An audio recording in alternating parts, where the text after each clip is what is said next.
Yes. Okay. Welcome everyone, and thank you for joining us. And this is the second session that we are holding, and the series is Finding Ease in Disease. I'm sure, I don't know, I don't think I know Mr. Samved, but otherwise, just for him, I guess then I'll introduce Dr. Monica. So, Dr. Monica is a PhD in immunology from the University of Zurich. And since she has come back to India, she has worn several hats. She volunteers at several places. She has co founded livinglight.in. And she's a mom of two monkeys, like not monkeys, but yeah, little, yeah, like 6, 7 year old. And yeah, so basically, that's about it. And as the poster said, she's a cancer thriver. So I guess I will like basically now start with the thing. And yeah. So my first question, like I'll be asking questions, and Dr. Monica will be replying to them. And at any time, if you have any questions, any comments, you feel free to put it on the message window or just unmute and share. You're welcome to have your cameras on if you're comfortable. Otherwise, this is also all right. So I welcome you again, and I will start the session now. So Dr. Monica, I'm Taru. Hi. So, my first question is, this finding ease in disease. When one reads it or hears it, it's in itself a very self-contradictory thing, right? Like this ease is absence of ease. And you are here saying that we can find ease in the disease, through the disease or in the disease. And we know that for you, it was true, like you have been able to do that. So just for this, just to start, I know we have gone through the history, in some past sessions as well. But for those of us who are joining us for the first time, if you could, give us a little bit of the history, your history, and what it means like to find ease in disease. Thank you. Yeah, thanks, Taru. So for those of us who are here for the first time, Taru is the co-founder of Living Light. We have founded Living Light together. And for those of us who want to explore. And this reminds me of the story of that frog, who was kissed by the princess. So there was this frog, this princess who was playing in her kind of the palace, and she was playing with a golden ball, and she dropped that ball in the pond, and she couldn't find it. And there was a frog there who was sitting next to the pond, within the pond, and he said that, yes, I can find your ball, but would you let me sleep on your pillow? So in that moment, princess is so captivated by the ball itself, the golden ball, that she said, yes, yes, anything for that. So she says that, yes, you are allowed to sleep on my pillow, just find me that ball. So that frog jumps into the pond and gets the golden ball out, and the princess is so excited, she takes the ball and runs inside the palace, and she almost forgets about the promise. So after some time, when she's having dinner with the father, the king, there is a knock on the door, and the frog is there. And he reminds her of the promise that you asked me that you would let me sleep on the pillow. That's what you said. So she first tried to kind of, uh, do it here and there, but she was not able to, obviously. And the frog said that, and the king also said that, yes, you are allowed to do that. You can sleep and whatever, at my place. So then the frog has dinner at their palace, and then he's sitting, like lying by the bed, in the bed, along with the princess. And the frog makes a few noises and said, would you please hug me? You know. And the princess tries to kind of evade it, but then she comes forward and kisses the frog, and then falls asleep. And when she gets up in the morning, the frog is not frog anymore. He's turned into a beautiful, handsome prince. So this is what I would say about anything that appears ugly on the surface. So a disease, whenever it comes, when it came to me, the first instinct is to shoo it away. Why is it here? What did I do to deserve the disease? So all these questions come up in the being, and what we find ourselves doing is to resist whatever is given to us through the life or the movements of life in that moment. So that is what is to be done. So when I talk about finding ease in the disease, when I'm able to allow the disease to be, because it has manifested for some reason, it is there because it wants to be there. It is already allowed by the universe to be there. That's why it is there.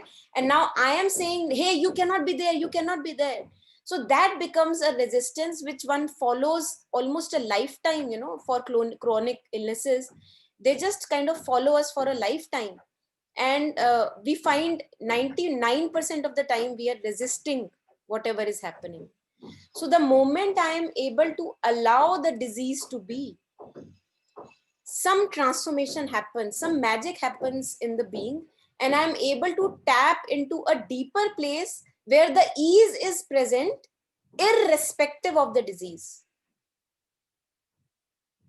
It's not that I will not be doing something about the disease. Obviously I'll be taking care about all the health challenge that I face. I'll be doing whatever is necessary, all the drugs and medicines, and the homeopathy, the alternative therapies, the yoga, everything that needs to be done will be done. But the first that comes is dropping the resistance against the disease, because the very fact that it has manifested, it's almost like a prasad, if one can say, a kind of a gift from life.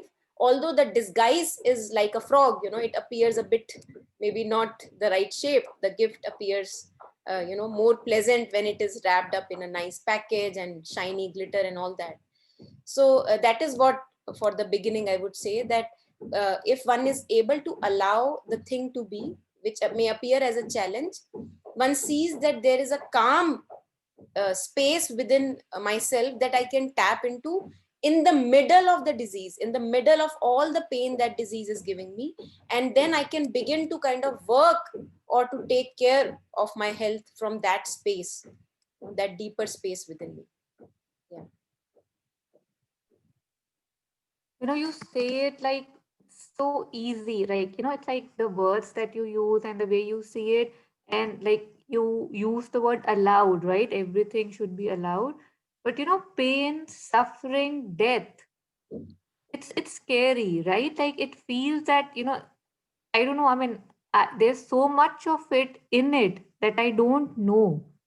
And it's like there's so much around it that has been created by our society. So many, like examples of sufferings again, that, it's like it's a place one doesn't want to find oneself in. It's overwhelming, right? Like, I guess when something happens, say a diagnosis or a tragedy, even be able to, like you're saying, be okay with it, but to just get your head around it that this has happened to me, I guess is a very big step for someone to take. So, like in your journey or in your opinion, how does one make that first, how does one cross that threshold of that, oh my God, this has happened to me, how to, because I guess जब तक वो threshold हम step नहीं कर सकेंगे, तो अभी journey as in, शुरू I guess नहीं हो पाएगी. So how does one do that, takes the first step, face the fears, or I don't know what the strategy would be. I don't know, the word strategy is not right, that approach, or what can it be? Yeah. So it's like, usually the life, as we also talk in our circles, the life passes us by as if in a fast pace.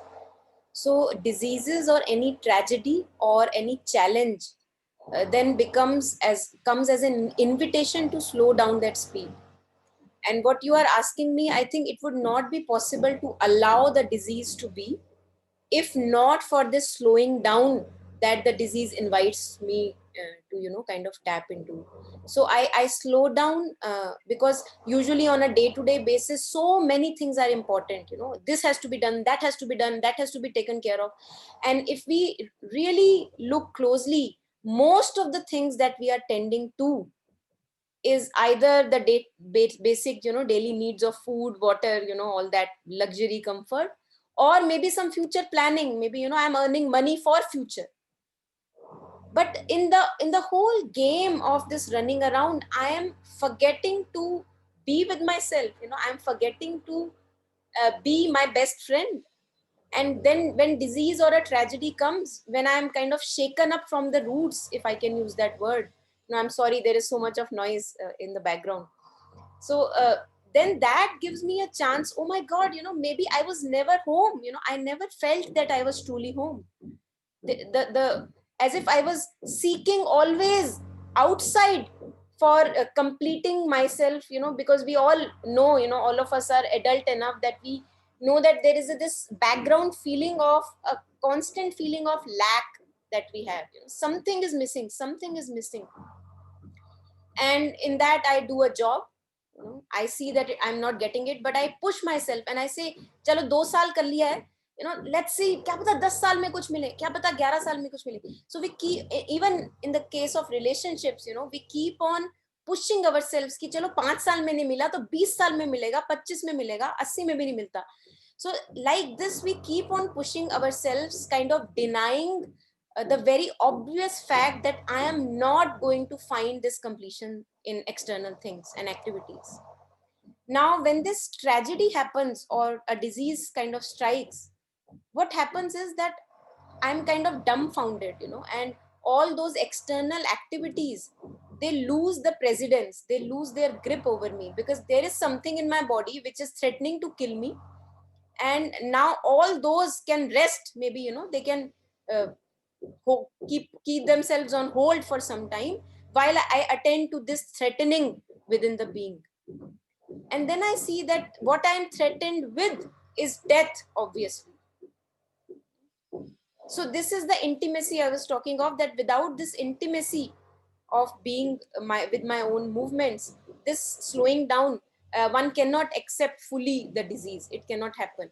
So this intimacy is very important, and as if I'm back in my body, I'm able to perceive my sensations much more closely. That okay, I'm now feeling fearful, and I can feel the fear in the heart so closely. I never felt it. I just labeled it as fear, but I never felt fear. Oh, this is how fear looks like. Okay, this is a sensation. So now as we become more and more close to our sensations, we see that there is nothing threatening about the sensations themselves. So there is nothing threatening about this burning feeling in the chest. I can go through it. If I have butterflies in the stomach, I can go through that. What matters or what bothers us the most is that when a disease strikes, it threatens the mental construct or a mental image that I am. This is the person I am. This is my family. This is my job. And all of that is going to be threatened if I am going to be killed by the disease, or, I land up on the bed. And when we begin to be more intimate with the movements, I begin to see that this person, this mental construct is not there. It is just a figment of imagination. I don't need to protect it. I can be with the feelings, with the thoughts, with the sensations. But what is there to protect? Whatever right action will be needed for the health care and all that, that will be taken. That will be taken. So where is the threat actually? So this is what I personally, I would say this has been a continuing journey. It started with cancer, but it's a never ending process, I would say. Whenever a deeper challenge strikes, I am able to see more closely that what it is threatening is just my story, and it cannot threaten anything else. And once I am able to leave the story aside, then I can go through life in its fullness, going through the sensations, the body, and all the invitations of life. Yeah. I like the word that you use, dumbfounded, because it's like like, and the story, for me, my story is what I am, normally. And this is it, like, this is my universe, right? Like, say, my kid, my family, like, that's it. Like, and my 5-year plan, my 10-year plan, my 20-year plan. So when a disease or a tragedy hits you, you're like, but this is not what I planned, right?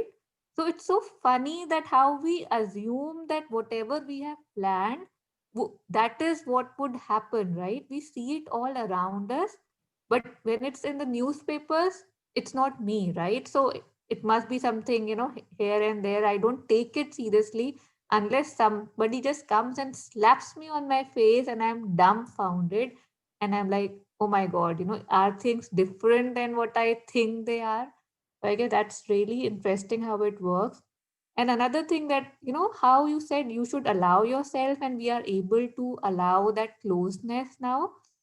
Often after a disease, or when, after a diagnosis, I've seen even family members or the society gives you special kind of treatment or permissions, right? Like, oh, she's going through that, so she's allowed to take her time. She's allowed to, I don't know, if she wants to cry, it's okay. Like, how suddenly now the regular movements of life become okay, which were always okay, but somehow in always trying to be a good story, you don't show it, right? Like, you don't show grief, you don't show fear, or you don't show insecurity. You feel it, and then suddenly something is out. So maybe then that also gives a probably a good platform for healing, right? Because things are more out in the open. So the Yeah, dynamics are quite interesting. true. Yes, yes. And that So can serve as a, nice basis to take life ahead. So it's okay to go through all the movements of life. Yeah. It's like कि इससे पहले तो जिए ही नहीं, अब शायद गुंजाइश है कि जिंदगी में थोड़ा और, आई डोंट नो, रसा और एक कुछ ऑथेंटिसिटी या ट्रुथ आ सके ना, कि अभी तक तो जो बोला बस करते गए, मतलब obviously different for different people, but just generalising है. So, one thing that came to me when you were talking right now was control. Yes, you said so easily, कि अरे, whatever, will the right action will happen and stuff. But again, that's not how, a normal person, forgive me for using the word normal, leads his life, right? Like, according to us, like, everything that is being done is my doing, right? So उस case में you have such a big contrast between, how I have taken my life to be tuck tuck tuck, and now suddenly to come to a state ki whatever the best will happen, seems like a very big leap. I don't know, leap of faith, or I don't know, like, how does that come, and how did it came to you? Yeah. Very interesting. Um, I would say it is forever there. It's like, space. Now, space is forever there. Even when I am myself in a prison, space has not gone away. Uh, I may be caged, but if I become sensitive to it, I would see that space is there, in the sense that prison is present in the space. The space is forever there. So, so when you ask me that how this grace kind of or leap of faith enters the life, I would say that I realized that I was not porous enough to receive that omnipresent grace. The grace was forever there, and now when this was happening, now all my controls were kind of shattering down. All my future plans kind of did not, seem to make any sense. Then suddenly, what happened was, just a second. I think there was some problem with my connection.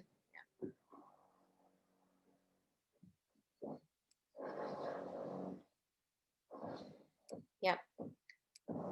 So when this person called me realizes that things are not going according to my plan, then something softens down within us. Something kind of mellows down, And this mellowing down as if serves as that, it increases the porosity.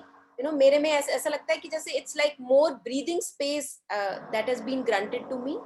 It increases the porosity of the being. So this is what I experienced with myself happening, and it's, again, as I said, it's a continuous process that is still going on. And I see that once this resistance uh, towards living life starts to break, it continues to break more and more, more and more, more and more. So yeah, I think it would just be a work of grace. It just more like an happening, uh, that when this tragedy or a so-called challenge strikes and I see myself helpless, I can't do anything, my future plans do not kind of hold true anymore, and I have just to be with whatever situation life presents me with. So then one sees this softening of the ego, if I can use the name, softening of the mental construct. By default it happens, otherwise it is too much of a struggle. So this softening that happens of the ego, this happens, I would say, to everyone who undergoes a challenge. This is very kind of a common phenomenon that happens with us. And once this softening is happening, I begin to see more like, a flower was always there in my balcony, but I was never available to see its beauty. So in that sense, I would say that as if your vision begins to now open up to the present beauty of life, and not something which will happen in future. So that completion, that contentment in life begins to dawn within the trap of the challenge. I remember this story where there was this Buddhist monk, and he was being chased by a tiger. And when he was being chased by a tiger, so he just found himself kind of hanging on a cliff, and on the cliff there was this little cherry tree, kind of a bush almost, and he found himself tasting that cherry tree while the tiger was just at his almost behind or back. So, and this is the mantra almost, I would say, that whatever external situation may threaten or appear like really vicious, even then there is something enjoyable about our life. And if one can tap into that joy, then or whatever actions need to be taken will be coming out of that certitude that nothing bad can happen to me. Yes, body can die, but I am not the body. I continue even after the body is shedding itself. I continue even when my mental constructs and mental stories are not holding true in my life. I continue even when my feelings are not being accepted or validated by someone else. So this surety kind of dawns more and more. And as I was saying, this is more like a happening which increases this challenge or tragedy. They increase the porosity of the being. They increase the softening of the being. Yeah, make us maybe more kind towards ourselves and others. Yeah. This brings me to the question that, at times when you speak to people, like we have often heard that, I thought my life was tough. And then once something happened, I realized how lucky I was. And I know people who have gone through tragedies, and now they want to tell everybody that, you are so lucky, enjoy, kind. Like the small trivia stuff that you are kind of buried in is not important, like, live, like, kinds. But because the other people have not had that tragedy, for them, life is same, right? Till, I don't know, lightning strikes them, then they'll wake up. So, like, how do, I don't know, like, it feels sad, right? Like, we actually don't appreciate the lightness or the blessings that we have in our daily lives, and we need a wake up call like this, a tragedy or a disease, to actually wake us up. And yet, in our society, this is considered very negative, right? Like, if you talk about the karma theory, especially in, in our country, it's like you must have done something bad, wrong, horrible, for you to say have a disease, or, like, I don't know, like if somebody dies, they say, okay, this person must have been heavy on her, like these kind of languages and the thoughts and the beliefs we have. But when we look at disease from this point of view, the side that you're showing, it is very opposite, right? Like for one, like one side, it's like a blessing so that you could break out of your ego, your tamas, and other side you're made to feel guilty and horrible. So how does one be okay with both, or like not okay, but what is your view on that?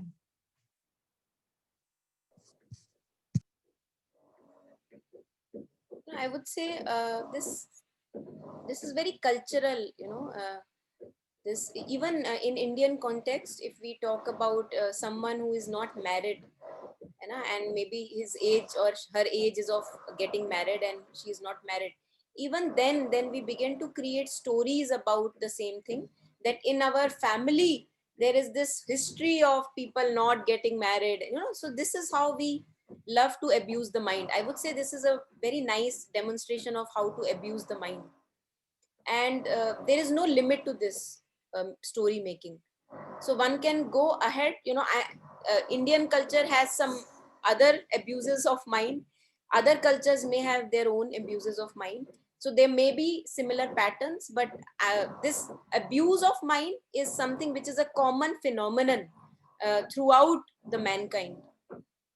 So we have been, as if it feels like I have been given a tool to use it wisely, but often we find ourselves using it for all our manipulative agendas and falling into trap ourselves. So we are the fellows who fall into the trap of the abuse of mind, because I am the one who suffers at the moment, because if I have this theory that disease is happening to me owing to some bad karma, I am the one who is suffering having that story in my head.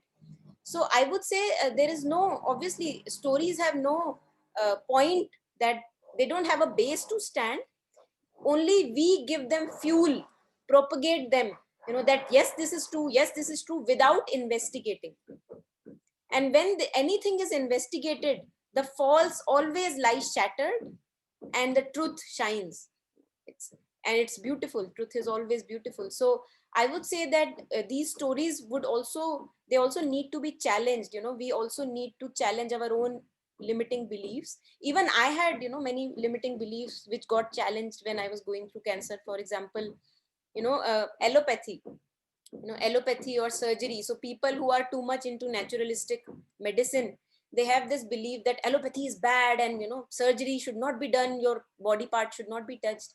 Now there may be some point of truth there, but when the bodily manifestation has taken up a form which needs a surgery, then one sees that there is no other point. One would be foolish not to take up that option. And so for me, the belief that allopathy is bad and chemotherapy is bad, or all these therapies so called which appear very evil, so that also got broken, because when the need arises, even bad becomes like a medicine. So called seeming bad so far, so that now gives me a chance to look at the end of duality. So what is good and what is bad? A disease may appear bad, but if it shakes me from my dream, is it actually a bad thing to happen? A tragedy, losing someone, appears so evil, but if it wakes the whole family up, or has the capacity to wake them up, is it really so bad? So that is how one sees the almost the ending or dissolving of duality of good and bad, evil and this bad karma, good karma. There it all lies shattered. Yeah.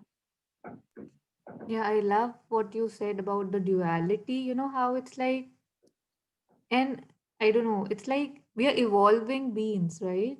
So if I might be believing in something, like say allopathy is bad, but when I need it, if I stick to it, if I have that rigidity, then I'm not flowing with things, right? Like, and then I would actually harm myself. And I really like the term that you used, abuse of the mind. Could you speak a bit more on that? Like, what is the abuse you're talking about? Because why would we want to abuse our own mind? That doesn't make sense. So we would want to abuse our mind because we have bought into the story of me. So when a cup full of maybe tea or something breaks, and the very fact that happened is that the cup broke, but we go into the story. Who kept it there? You must have kept it there because yesterday I did this to you. So what is happening in the whole picture is that I am strengthening my story, and in the same game I'm also strengthening my story about the other person in my head. So the image is being strengthened, and it's not an exaggeration if I say that we live in images. I live in images of me, and when I meet you, I meet an image that I have in head. And no wonder that we do not have the rasa of life, that we do not feel fulfillment in life. So this is the abuse of the mind, where I keep on feeding a mental construct, and parallelly I keep on missing the rasa of life because I am somewhere else. I am in the mental domain, and mental domain is not reality. It is a figment of imagination, almost like a mirage. So I'm feeding a mirage whole my life, and sometimes the whole lifetime passes by, and I don't even get to realize that I was feeding a mirage. It appears so real. And in the same game I keep on missing the rasa of life, which is present right now, even when I am struggling with the disease. So that is where the abuse of mind means that we go into the thinking domain too badly. Thinking may have some capacity. If I go to buy onions or something else, I need thinking, I need calculation. But if a cup has broken, what I need is that maybe just cleaning it up and removing the clutter. That's it, and go on doing my chores. But we somehow, the construct, as I was talking, the mental image, because we spend so much of energy identifying myself with that mental image. So there is also a fear now that if my story is not true, I am not true. So I have to make it believe that my story is true. So I will suffer also very badly because my story is true. So why should I not be suffering? This, what has happened is so bad. So again, what I am doing, it feels like I'm betraying my own true self in the whole game. So I am my biggest enemy. I am my biggest enemy. Why? Because in feeding the mental image of myself and my story, I am losing the rasa of being who I truly am in the middle of all this chaos. And knowing that what I truly am can never be taken away from me. And it can never get reduced, and it can never get kind of, added up. Yeah. Just to use the same example that you used of the cup breaking, I am standing and because the cup was on the edge, when I moved around it, it broke. So I have two options, right? Like I have many options, but let's go with two. One option is I just clean it and I don't know, maybe request people to not keep things on the edge because they break and it's just a hassle to clean. Or I just just get into the whole thing and create another story around that story ki how somebody must have kept it to torture me and stuff. So basically I was light when I was walking around a table. A very small thing like a cup broke, and then I have a choice to continue with my lightness or get three people involved and abuse my mind and make another story out of it, which would probably also have rasa, but that rasa would make me heavy and everybody else heavy as well. So that would be abuse of mind. Yeah. Yes, exactly. And this is very interesting. So even this little thing like breaking of a cup can become such a beautiful invitation to be with yourself. So what happens? I'm, as you said, I'm walking around in my lightness or whatever state of balance, and the cup breaks, right? And I immediately feel a sensation in the body. So what I can do is I can use this invitation to be with the sensation. Okay, this is what happens when something which I'm not planning happens, which something which is out of the plan kind of happens. So this is what I feel. This is how it feels in the body. And so this, I use this as an invitation to be with the sensations, raw perceptions. And then even when a thought arises, I see that thought, yes, it is there. The thought comes that, oh, who should I blame, who kept this, whatever. So I can actually begin to feel entertained by the sensations in the body, and it can actually become a funny game. While if I enter into it too seriously and begin to feed my story and the story of others, then obviously, as you were saying, then it becomes really a burden, and I kind of, enter into that trap of the burden. Yeah. But that's again an experience. Yeah.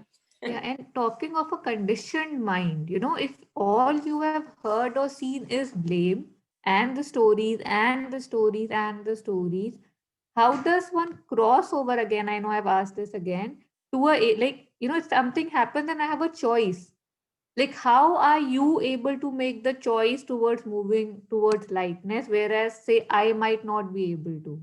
Yes, yes. So,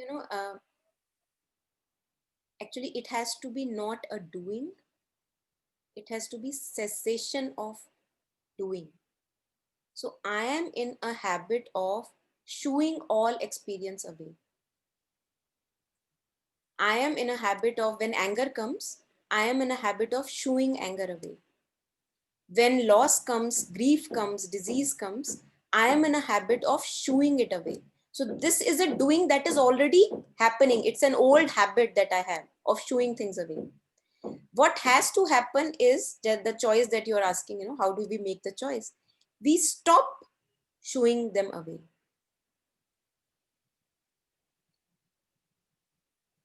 Because in the universe, the very fact that that sensation has happened, the universe has already allowed it. I am too late. When I say I must allow it, I am actually late. So the very fact that the universe has allowed it to happen, where does this I comes into picture, which has the capacity to allow or not to allow? It has been allowed. I am late. So what we do is to recognize that I am doing this shooing away and to stop doing that. And then I am available to the movements of life, and they are so intelligent that they have the capacity to take us to the depth of the experience. And in the depth of experience, each experience, in the depth of even evil looking experiences, light is always there, truth is always there. So this is how I make a choice. I stop the shooing away. But when I'm listening to you right now, it seems that okay, the cup broke, and I'm like, oh my god, who kept it there? And that anger comes, and I want to shout and scream. So then, if that is all allowed, then it's okay for me to do the shouting and the screaming if I This, want to. so when the cup broke, actually I am trying to shoo the whole experience away. That is why I enter the thinking domain or the blaming domain. If I am so strong that I can be with the whole raw experience, I will not need to enter the thinking or the blaming or the story domain. Because I enter thinking because I am not fine with whatever is happening right now.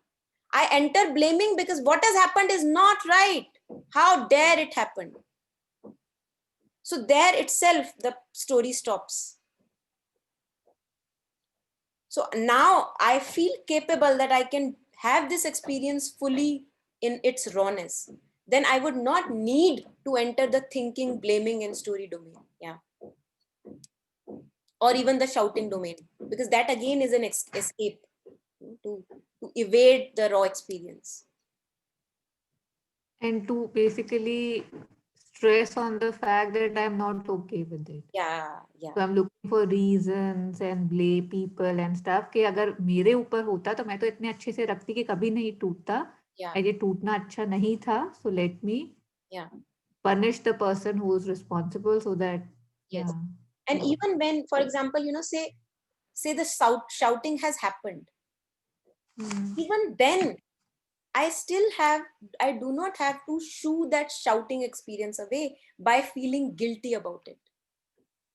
I can feel it completely in the being that yes, I shouted and I did not know what else to do. And just the story stops there, it ends there. But I am not fine with the shouting. So where do I enter? Enter another domain. Now, this is again all abuse of the mind going on. I enter another domain which is called, the guilt or the shame domain. Yeah. I think we've also already touched upon this, but again, the word that you used, guilt. Again, that comes a lot, right? In tragedies and disease. Again, like maybe it's related to the karmic theory, but it really pulls you down, right? Like it's like a wall comes in front of you and you're not able to rise because you're made to believe, like I know you said how to question it. But if you, I don't know if you personally went through something like that, and how did you, in a regular, like when it first happened, for somebody who's not very, connected within, how can one move past, say, a feeling of guilt or shame in such situation? Again, the invitation is to look closely, to be with it intimately.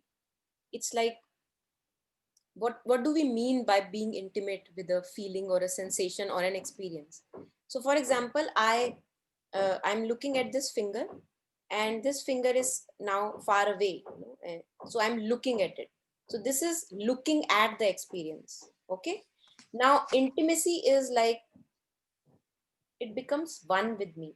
Now I'm not able to see the finger, in its kind of, like how it was here. So intimacy is being with the experience in its entirety. So there is not even a single point in me which is resisting. And it's actually a very challenging thing to do. One has to first of all slow down a lot in life if one really wants to adventure, this path of life. Now, when guilt arises, now guilt again is coming out of a story. So this was the person that is me, and something has happened to that person. I must have done something bad that this has happened. So I'm taking it all on me. Now, guilt is again, if we see it closely, it is a fueling of that mental construct. So one goes closely, and I let guilt be. Okay, guilt is there. Yes, guilt is there. Yes, it is there. Yeah. And actually, something magical happens in this. The mental construct disappears when we are able to let guilt be. Now, I'm not saying that you do what guilt asks you to do, because that is again entering the thinking domain. I'm saying a raw feeling of guilt has arisen. And the moment I'm able to see it closely, let it be, even guilt has the capacity to break or shatter the mental construct and let go of that limited mental identity that I had about myself. And now, where am I? I am back in the awareness. Yes, in awareness, things are happening. So, even guilt and shame movements, dark movements like guilt and shame, have the capacity to take us to our true self, which is this pure, raw awareness, nothing else. There is no image to it. Yeah. Yeah, and like again, you're talking about mental constructs and all, like guilt somehow has also been, guilt or shame in such situations is kind of implied by the society, like with that sacred wave, right? Like, yes, you must have done something bad, and now that you're feeling bad about it, that's good, that's your punishment. That is, I don't know, that's your, what is the word they use? Ki prashchit, Yeah. है Yeah. ना? Yeah. This would probably cleanse you. So feel bad, feel the shame, and something would emerge. So Yeah. yeah. So without the mental construct, if you're being with it, like that is again rising above, But again, see, that's a very famous quote, right? Like, I think, therefore I am. With these things all around you, Yeah. if one is told not to use the mind, Yeah. it's like kind of, it takes a lot of courage No, to even not even not experiment to use the mind actually. It's not even not using the mind. It is just seeing that I am abusing the mind. And if I see that the statement that you used, I think, therefore I am. Now, if we take this statement only and go to the depths, I would see clearly, very, very clearly, that I am. And that's why I think. So that I amness, that pure awareness comes first, which gives rise to thinking. For example, I am there, and then I want to think about this object sitting right in front of me. So I go out, like a movement of attention goes out, and it thinks about the thing. So first there is I am, and then the thinking is there. So again, as we were talking, it's good to challenge the pre-existing quotes and information and philosophies, and we have that capacity to challenge, and find out for ourselves afresh, anew, what is true, what appears true, yeah, for us. yeah. This belief that just because something has been happening for, I don't know, centuries, that makes it right, Yeah, I guess is a very big thing that needs to be challenged individually by all of us, like small, small, small, small things in our society, lives, family, that what good is it actually doing me? Yeah, yeah. Should I go on? If anybody has yeah, any questions, yeah. yeah. If there are any questions, we'll be happy to take. Samved ji and Yasho and Ritu.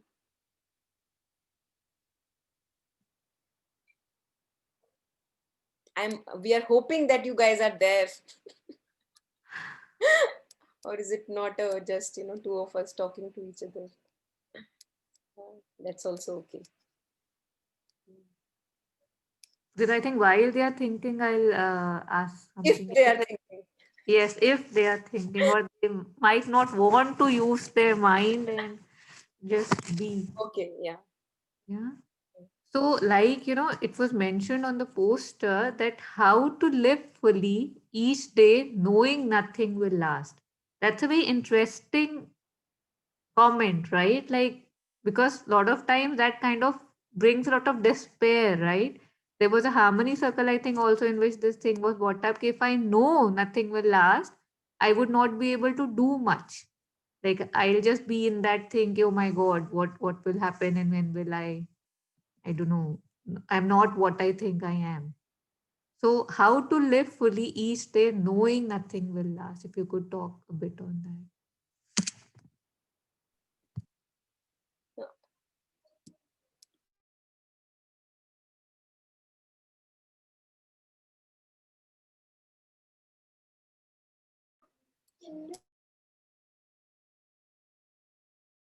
Just a second. Yeah.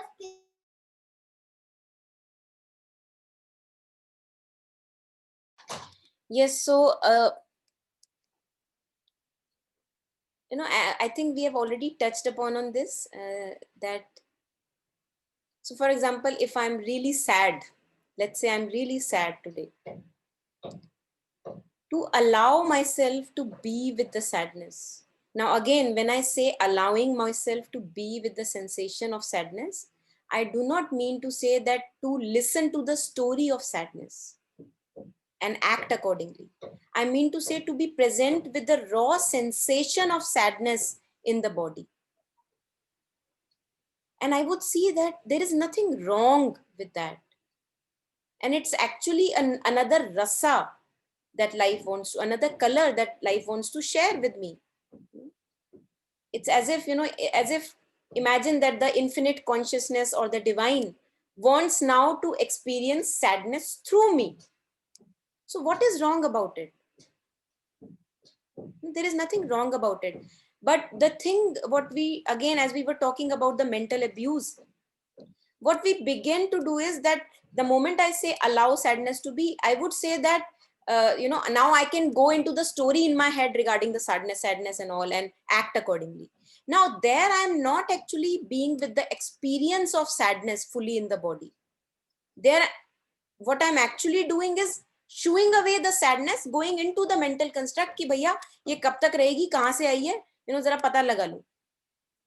So when I am day by day, watching, as we were discussing, that day, the dawn and the colors of the, you see the colors of the sunset, they're so, again, graceful right now, even now, every day. So slowing down with each and every movement of life, wherever possible, using all the challenges as a invitation by our truer self to tap home, to be home.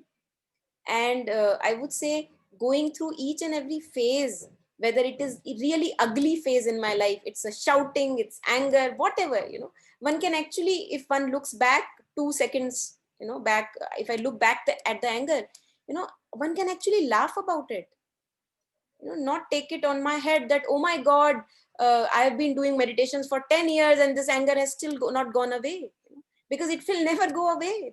The more I want it to go away, the more it will stay,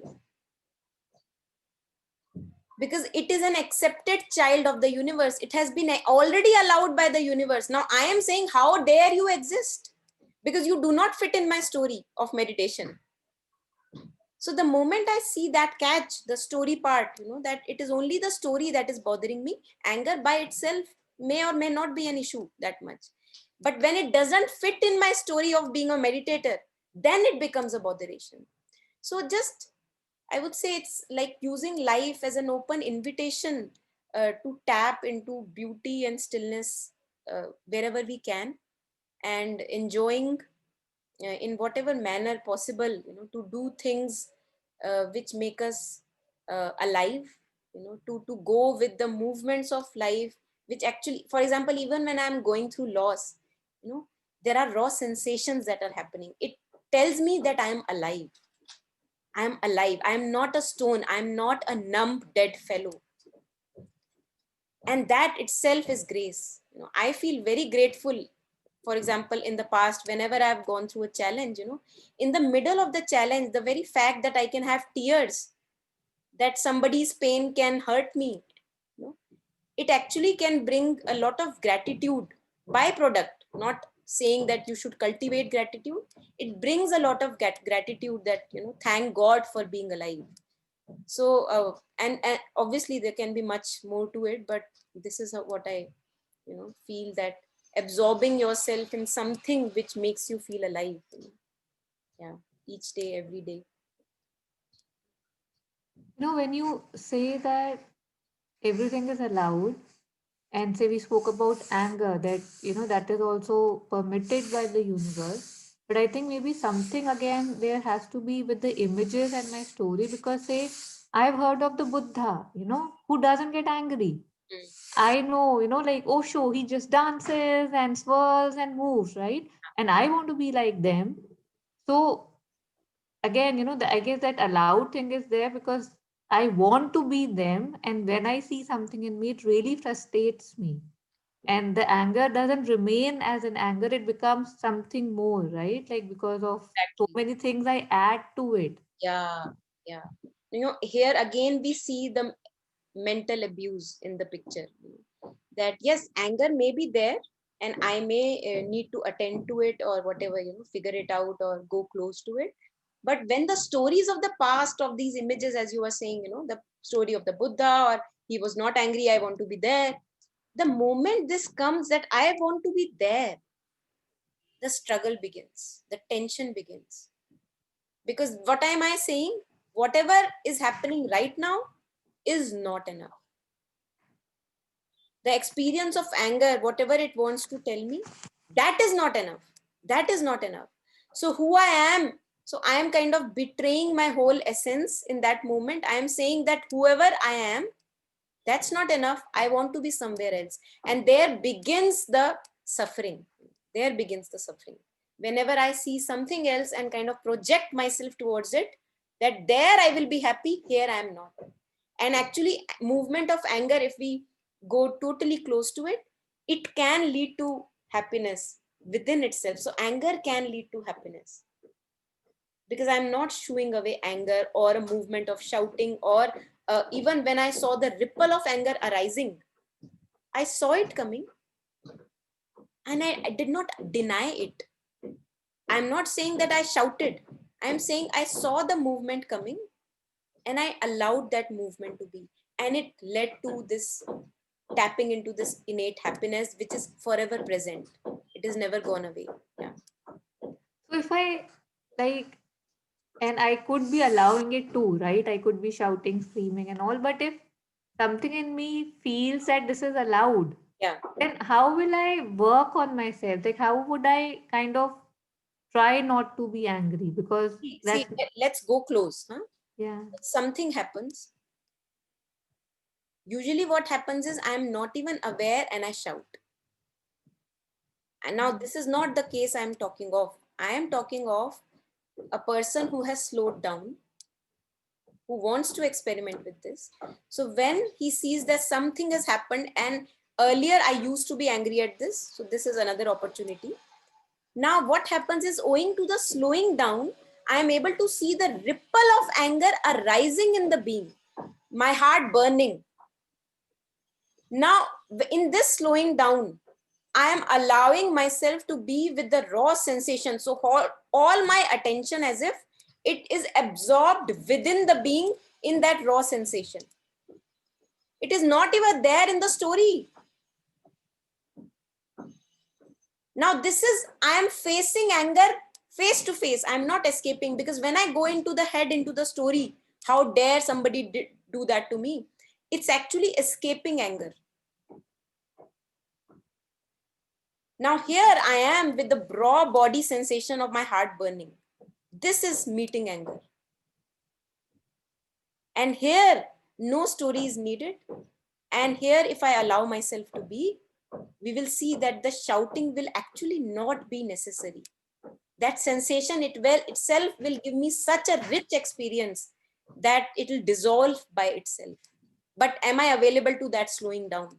That's the You know, when you were talking right now, I had this visual of, how like kids have those obstacle things, like, something bigger and bigger and bigger. So something happens, instead of being with what happens, I climb on the second thing of, say, frustration, then irritation, then shouting, then matlab, I don't stay with what happened, beautiful. and I just, like keep climbing. So as a result, I go through 7 experiences, feeling nothing, and kind of disrupting the life of 4 people around me, because I am feeling those 7 things. So they must pay, right? They should also feel the pain and the suffering or whatever the frustration that I'm feeling. Exactly. And in that, life actually appears to pass us by, because one after the another, one after another, all feeding that story of me. And I wasn't even available to the raw experience of anger, which was a gift from life, for example. So, and yeah, so this is really beautiful. Yes, as you explained. Yeah. And that's why life feels so heavy.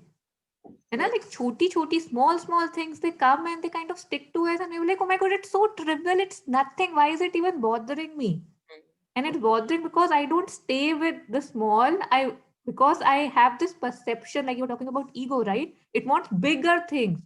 A cup broke, but it was my favorite cup. How we add on kind of cherry to the cake, like but again, it's coming to the story again and again and again. I want my story to be shiny and shimmery and colorful, right? So that when I tell it, it has more rasa kind. Yeah. Okay, it wasn't a regular cup, and then everything makes So I have full right to be angry. Yes, yes. yeah. How we always, at some aspect we feel guilty, and in other aspect we always feel we are right, and sometimes we feel like a victim, and it's just odd how all this happens. Yes.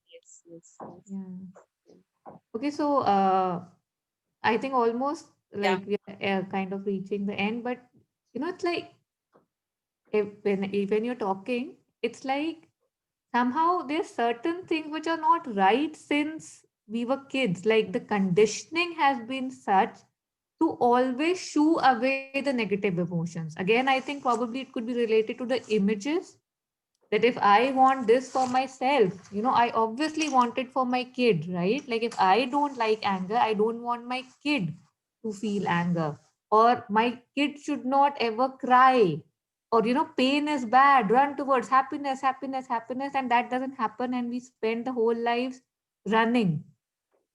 So somehow, if I don't know, the bases are right, maybe it's easier to live life more intimately and fully. So if like you could just say a bit Yeah, more. I think you've already said it, that if we now we have this opportunity, because in earlier times it may not be that easily available, all this information about emotions and all that, so I think that was a phase, and now the next phase of human evolution, if I can use that word, is starting, that we have the opportunity that we can go close to each and every movement of life without labeling it as negative or positive, and experiencing life in its fullness through each end of duality, whether it's good or bad, so called, life or death, because who we are is untouched by all that. We have been reading Gita for so long in India.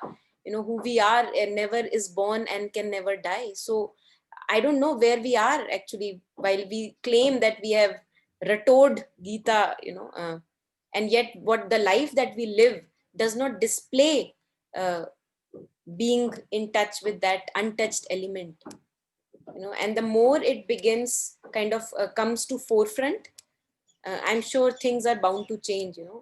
It gives us more kind of tapping into a deeper strength, and also then things begin to manifest in more beauty. Each one of us has the capacity to become more truer to oneself, and then that shines as beauty in each individual, in its own form. So times are actually bound to change, times change. So this is actually a good ripe time for all of us to inculcate or embark on this journey of intimacy with life, if I can use that word. Yeah, because unless you have experienced it for yourself, Yeah, you can never ever, give it to somebody else, right? exactly. Like if Because our children are like watching, right? uh, Yeah, totally, uh, totally. So if I if am able I to go am through, yeah. yeah, please say. No, please you go ahead. I was saying this, if I am able to go through with my sadness, my anger, and shouting and all that, that which is a normal part of life, through through grace, if I can use that word, through slowly with each and every moment, not trying to run away, as you were saying, to ladder by ladder by ladder, then I'll also be able to allow that to my child. Yeah, yeah. What were you saying? Please Yeah, continue. I was saying that maybe this is like, the things that I'm scared of for my child must be the things I'm scared of for myself for it to come again and again, right? Beautiful, So that would also be a pointer to see what I am scared of so that I can work on beautiful. Yes. it. But again, it would take a lot to not, classify anger as not negative, like you were saying, that negative, positive, like the analytical mind is so used to putting things in Label. boxes. Yeah, yeah. वही है ना, मतलब what is anger before it is labeled? Hmm. It is actually just a sensation. Hmm. I feel something in my chest or my belly or something. What is anger before it is labeled? And if I am able to be with that fully, I would not need to run through that steps of ladder, as you were saying, frustration, shouting, all that. But do we want to slow down that much? Because that needs a slowing down, an inner slowing down, as well as Hmm. an outer slowing down. Yeah. And if we don't jump on the ladders, maybe it is a possibility that we can classify it as non-negative. It's just a sensation, Just right? a sensation, raw sensation, and there is nothing wrong about that. Yeah, Hmm. yeah, beautiful. Yeah, so Uh, Sorry, can I just ask a question, please? Please, yes, yes. please, please. Hi, I'm Ritu here, and thank you so much for this wonderful conversation, Monica and Taru. My my question is that, sometimes I feel that in order to get somebody's attention, or you feel, or you just want to be pampered, or that victim mentality maybe comes in between, that you kind of call disease to yourself. You tend to think that if I fall ill, then maybe I'll get that rest and maybe I'll get that attention. So, how Yes. does one deal with that? Yeah, beautiful.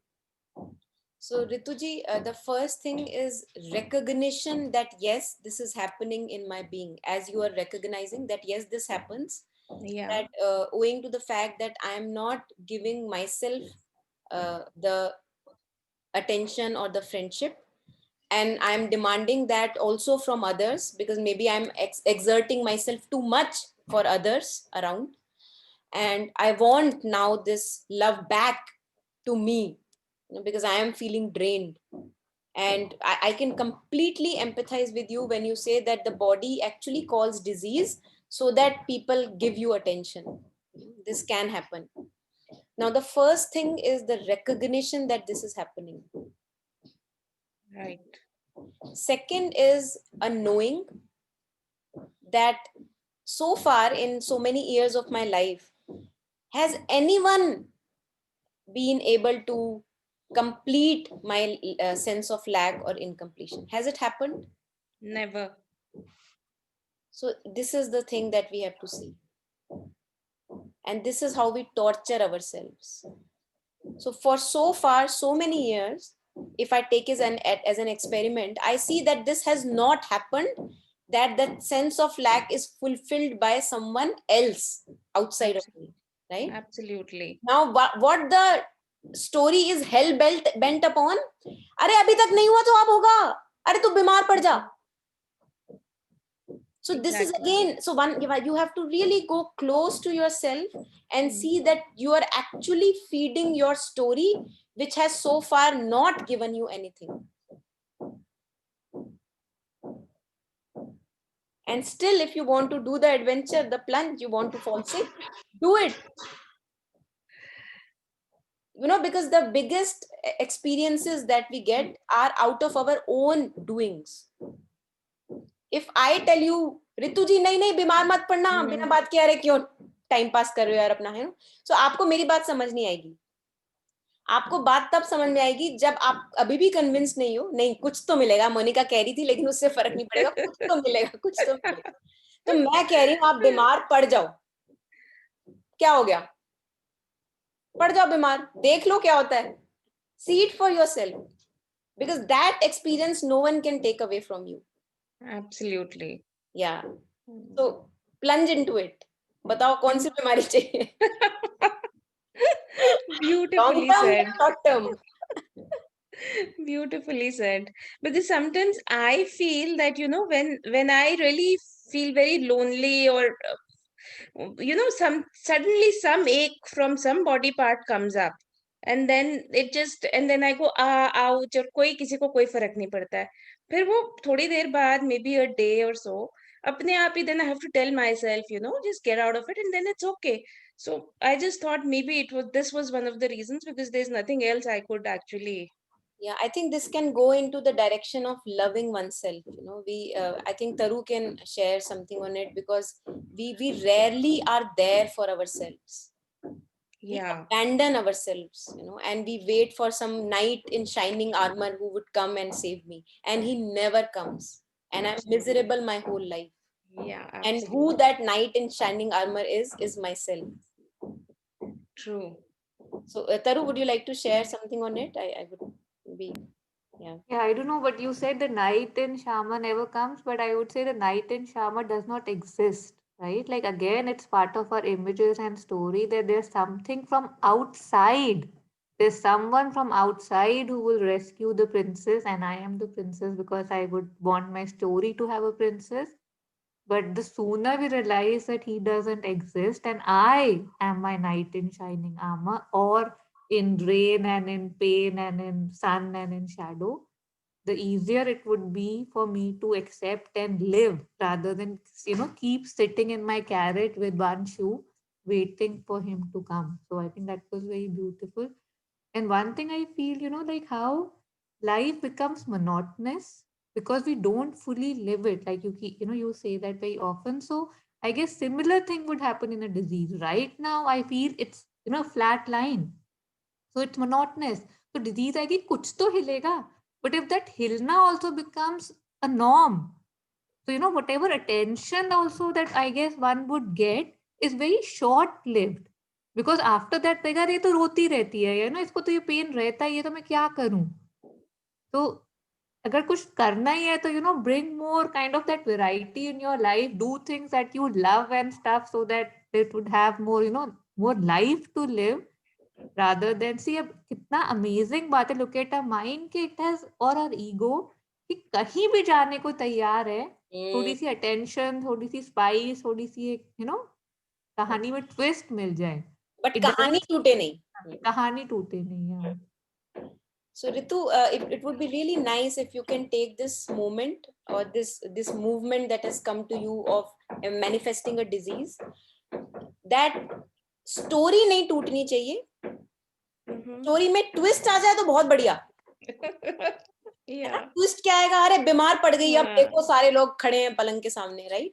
So twist आ जाए वो चलेगा, लेकिन story मेरी खराब नहीं होनी चाहिए. और उसमें हो क्या रहा है? The biggest thing that we are missing on is ourselves. The biggest thing we keep on missing the whole life is coming back home to ourselves. You are your own lover. In the fueling, in propagating of that story, this is what we miss. So choose, if you have the capacity to choose, what you want to go ahead, plunge into a disease. बात कर सकते हैं, phone कर लेना. Diabetes, rheumatoid arthritis, क्या चाहिए आपको, बताओ, सब मिलेगा. Thank you. Yeah. Thank you for so the question. much. Yeah. Thank you. So any more questions or comments? आप सेल्फ लव की बात कर रहे थे, जब actually when we look at ourselves, ऐसे लगता है लव तो दूर की बात है, अगर हम एक एक नॉर्मल उसमें भी आ जाएंगे, अगर अपने एनिमीज ना बने इन स्टोरीज में घुस घुस के, वही एक जीवन के लिए बहुत बड़ा औचित्य होगा. If we stop harming ourselves, like you were using that word, abuse of the mind, like we abuse everything to maintain the story. So coming to a position of neutrality would also be a huge step. Beautiful. That I don't want to, go. I don't know. Yeah, I think Riddhi was probably, she unmuted. I'm not sure. Could, in case she wants to say anything or ask anything. Riddhi, you want to? I just joined like 5 minutes back, and I Yeah, just it's don't okay. know क्या क्या discussion हुआ है, but I don't know. Somebody was talking about inducing disease.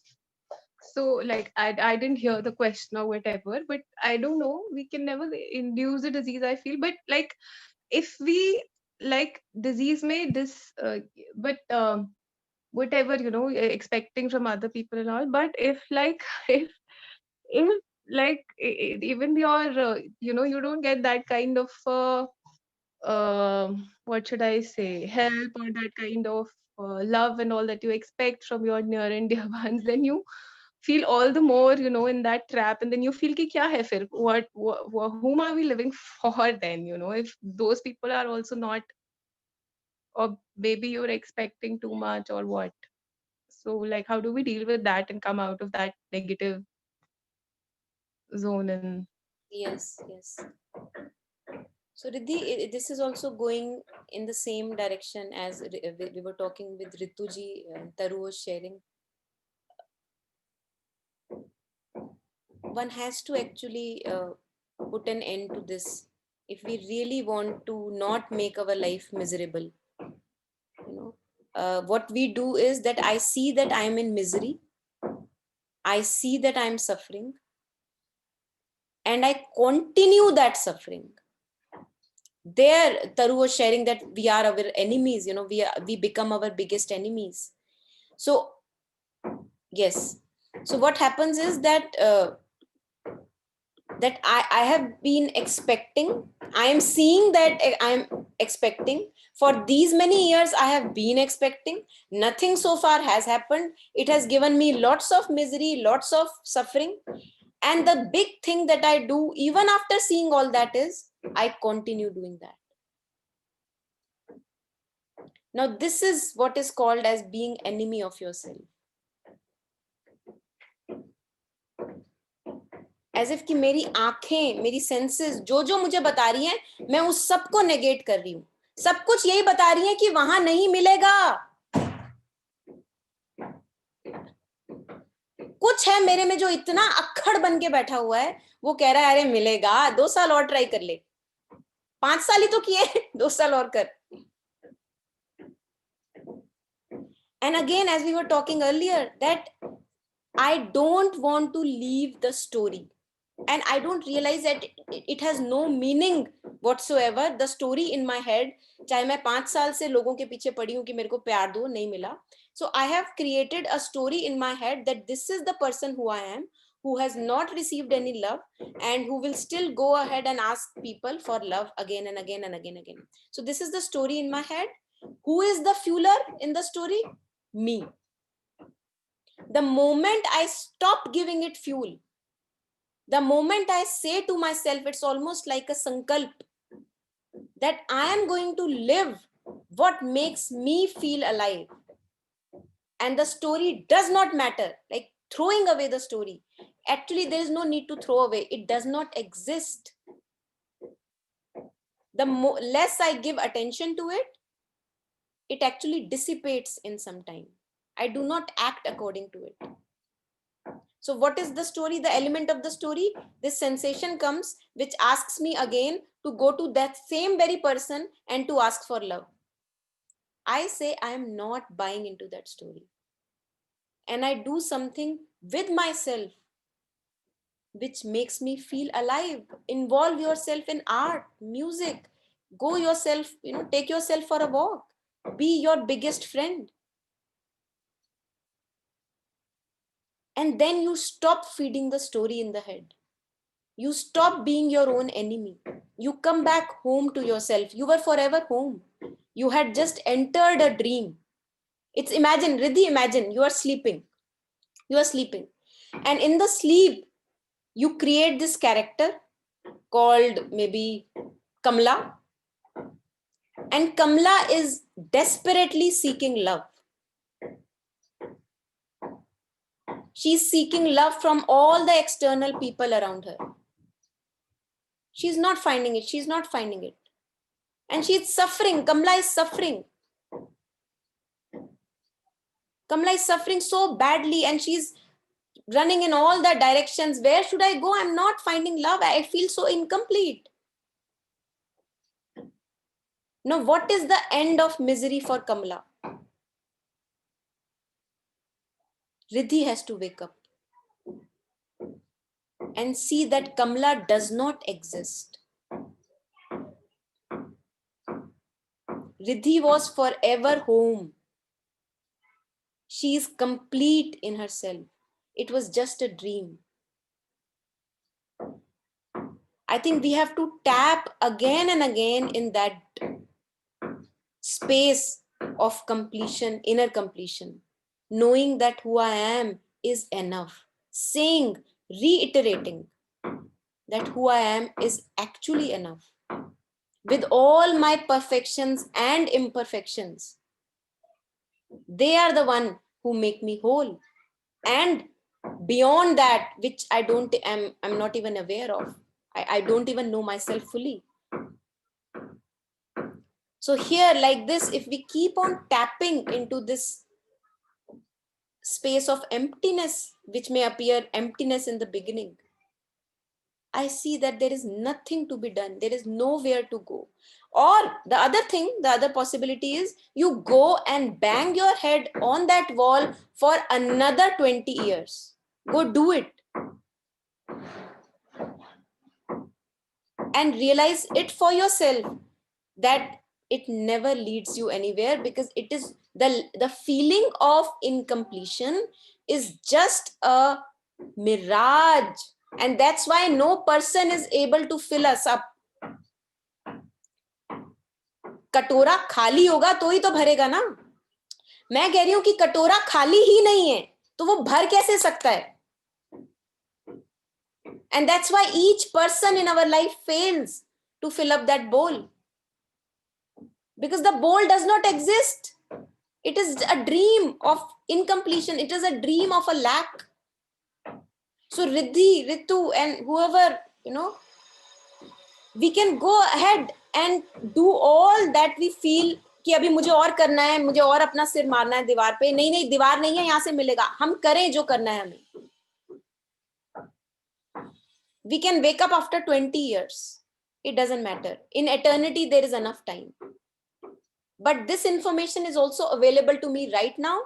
That's that lack, the feeling of incompletion, the feeling of lack of love is only a dream. We are love itself. We are manifestation of love. And that's why no one can fulfill me.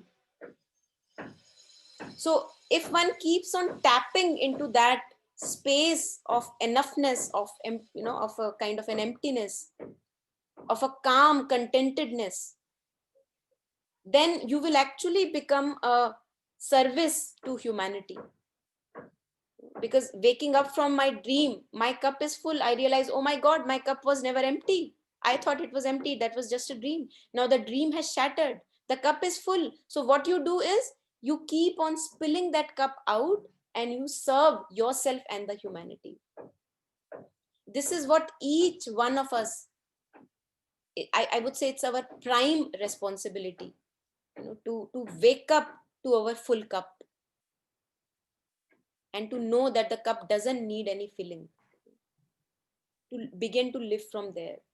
So that is what I would say here. Taru, please add if you have anything to add. Oh, I can talk for 2 hours on this.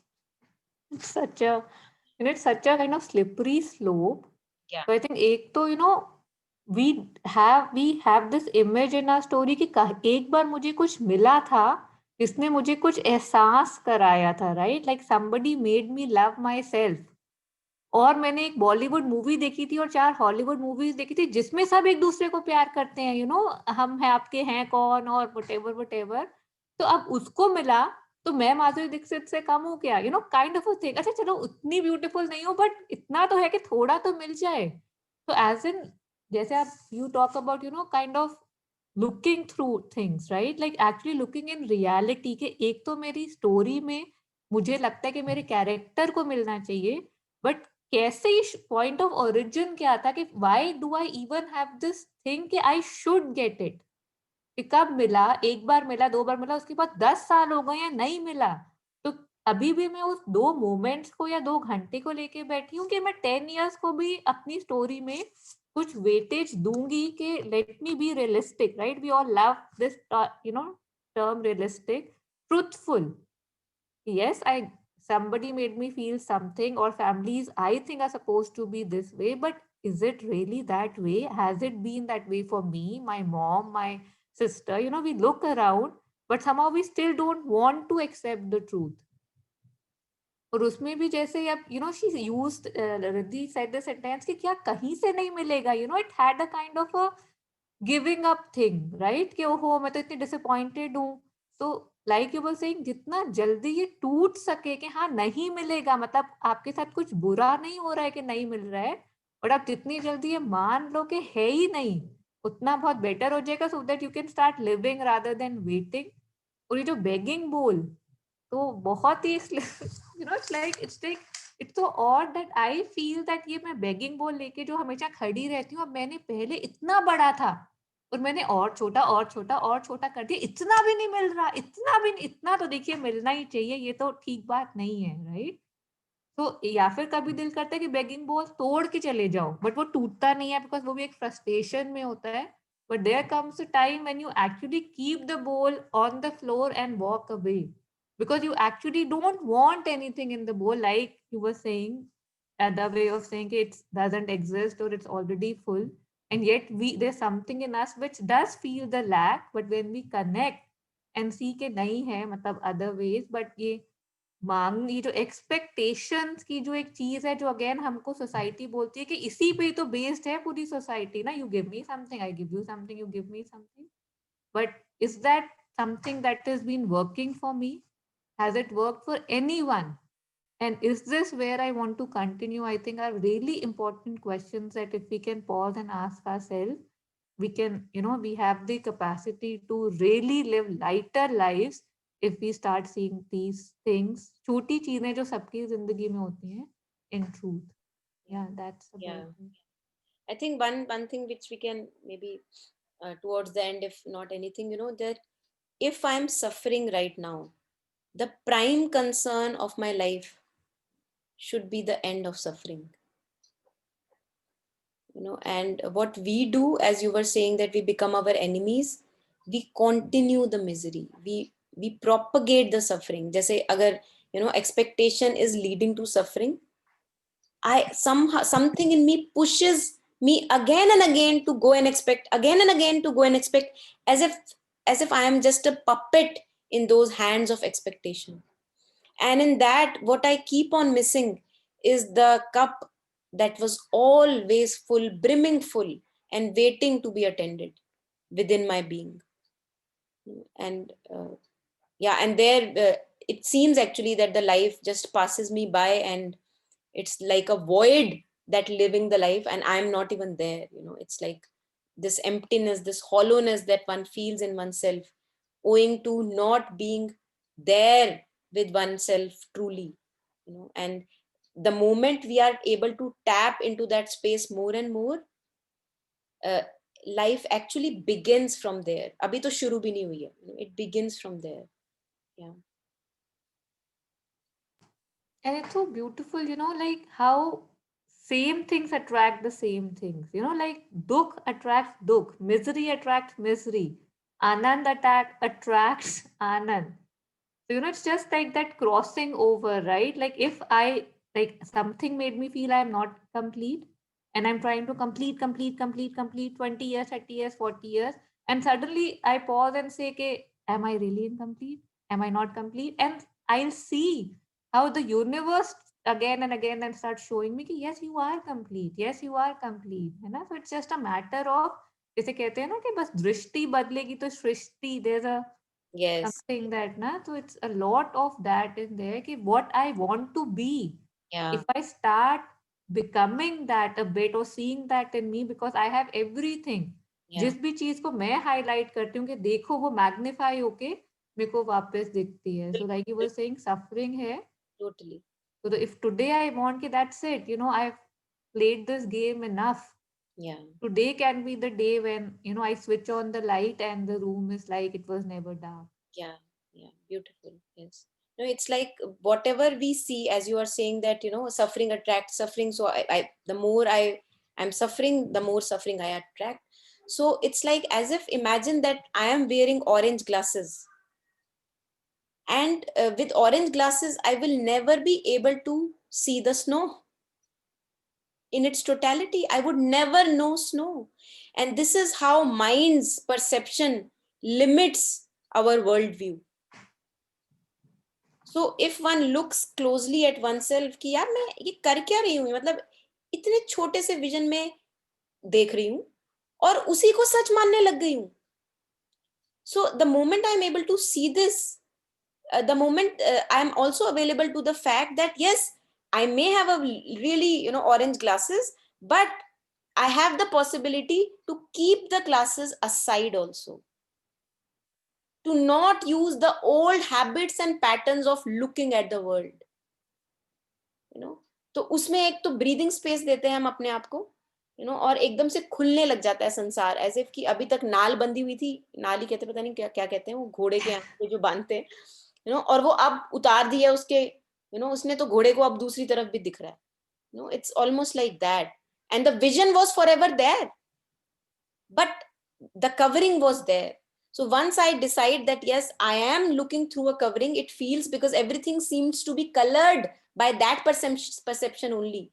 So the moment I am able to see that, it's not even an actual doing that one has to do. One just becomes available to grace, to life, to fullness, and to ourselves. Yeah. यहाँ पे भी एक छोटा सा catch होता है कि then we spend years in kind of the blame game कि अरे मुझे कंडीशनिंग थी, हाँ, ये मेरे साथ हुआ, but yeah, again that choice is always there कि now do I just want to step aside, और again I want to add more to my story by saying कि हाँ मुझे पता है गलत स्टोरी थी, बट उसने दी yeah. या And then this, when these diseases, chronic illnesses, the threat of death comes. We'll have a session maybe sooner on this. That if we remember that this is not going to last, this beauty that life has for me right now, as we were talking earlier, this is not going to last. So can I have a taste of it? Just like that Buddhist monk who tasted that cherry that was available when tiger was, craving his life. So it's fleeting, it's ephemeral, and can I just have the rasa, whatever is available to me, not keep on missing the rasa. Yeah, yeah. So I think although this discussion can go on for another Yes, hour, yes, yes. but in the interest of time, we'll end it here. Yeah. So thank you, Monica. Thank you, Thank Ritu, Ridhir, Mr. Samved, and Yashuji. you. And I think Ravi ji had joined us, but he has left Yeah, now. So I don't know. I really enjoyed this yeah, discussion, and yeah. Okay. Thank you so much, everybody, thanks for everyone, joining thank you us. for joining. Okay. Bye. Thanks.